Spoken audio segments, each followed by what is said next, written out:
Alright, hello from good old London, England, here at the Ace Hotel in Shoreditch.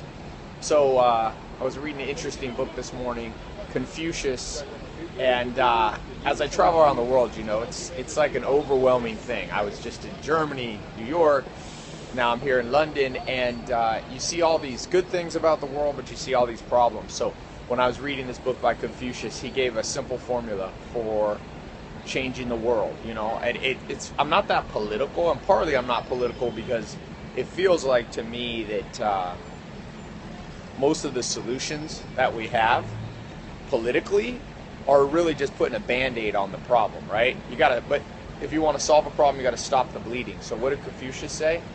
His formula was simple. He said, start with investigation, which I call curiosity. That's a simpler for investigating knowledge.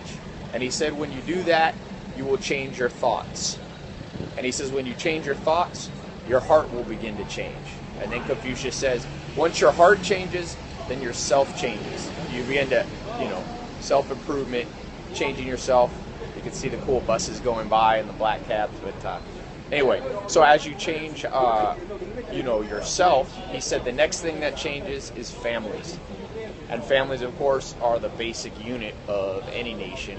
He says after you change the family, then the next thing that comes is you change the state. And after you change the state, you change the nation. So his formula is basically opposite of politics, right? Politics is start at the top, change the nation, then supposedly you'll change the state, then supposedly you'll change the family, then you'll change the individual thoughts, hearts, and minds. But really, I think Confucius, Will Durant ranks Confucius as maybe the most important thinker of all time. I don't know if he's the most important, but certainly if you're being remembered for 2,000-3,000 years after your birth and death, you're probably a pretty important person. Interesting thing about Confucius, he was so loved by his followers and his students that when he died, he had this massive funeral. If you're in my 67 steps, I talk about the funeral test. Or if you're, I sent that out of my daily email if you're on that, my book of the day on tailopez.com. Anyway, when he died, one of his students stayed by his grave for 3 years. He was so devoted to Confucius in terms of what Confucius had done for him. So, anyway, when you see problems in the world, like I see, a beautiful country here, London, Germany, beautiful place, but like anywhere, like the US or wherever, full of their own unique individual problems. But take it from macro and go micro. So take it from seeing, this huge problem, which is, war, homelessness, whatever, and break it down. And where does it all start? Switch hands here. My hands are getting tired. Where does it all start? So simple. It's got to start with the investigation.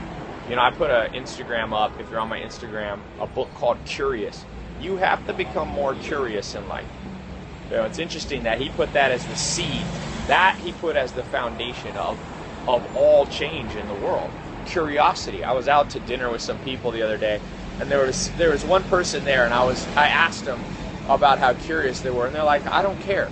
All they could say about anything was, I don't care. And I was like, you know what? That is the root of all problems. So wherever you are, whatever place in life you're at, whatever success level you're at, it all starts with the words of Confucius. Investigate knowledge.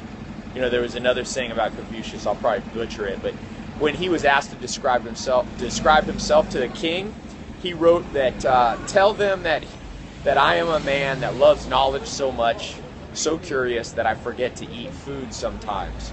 So think about priorities in your life, Very few of us forget to eat food.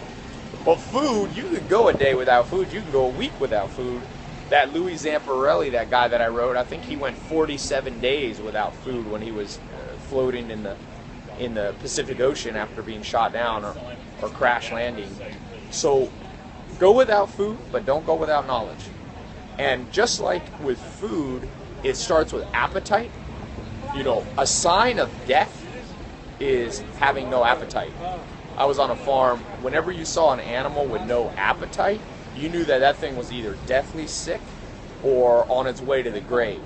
And for us, curiosity is the appetite the thirst, the hunger that brings about satiation through knowledge. But most of us, we are literally dying. Our dreams are dead. Our hopes, our ambitions are dying. And the only solution for it is you got to increase your appetite. And that comes simply through curiosity. Now you might ask, how can that be done? Well, one simple thing is just simple awareness, right? So become aware that you need to be more curious. What do I mean by curious? Well, the simple thing, ask why 3 times, right? So let's say most people only ask why once. Let's say you're trying to figure out, I don't know, look around you in a room. Look around you in a room. Let's say you have a fireplace. Be like, why do I have a fireplace? The answer, to have fire. Why does fire keep me, why do I want fire? Because it keeps me warm. Now you get to the third question, which reveals true knowledge. Why does it, or you could say, how does a fireplace keep you warm? And that's an interesting question. And as you answer that question, now you might say, I don't care, I'm not a physicist, why do I care about the chemical combustion of fire? Well, that's the basis, that's the beginning that brings about other things, right? Once you understand how fire works, you'll understand, well, let me put it this way, let me say it a different way. Once the momentum of your brain gets chugging along, all the cogs in the machine of your brain start to work to solve that problem that maybe has no relevance to your life, fire. It's like exercise. It's like doing bicep exercise. As you do bicep curls, your muscles get stronger. Obviously, you may not need that strong bicep, right?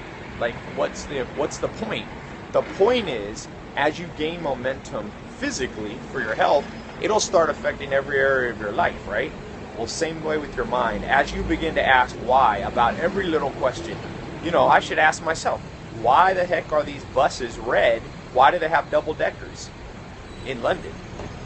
And the cool thing about the modern world, I can go on my Wikipedia and get in the habit of just looking that up. That starts to form a habit of curiosity. And you want to save the world, you want to change the world, you want to have impact in your life and in the world at large, start with simple curiosity. So just a little thought from London, UK today, and hope you're doing well wherever you are in the world. It's not a very sunny day today. London's not known for its sun, but it's a cool place. So if you haven't been here, I hope you'll make it out sometime. Talk to you soon.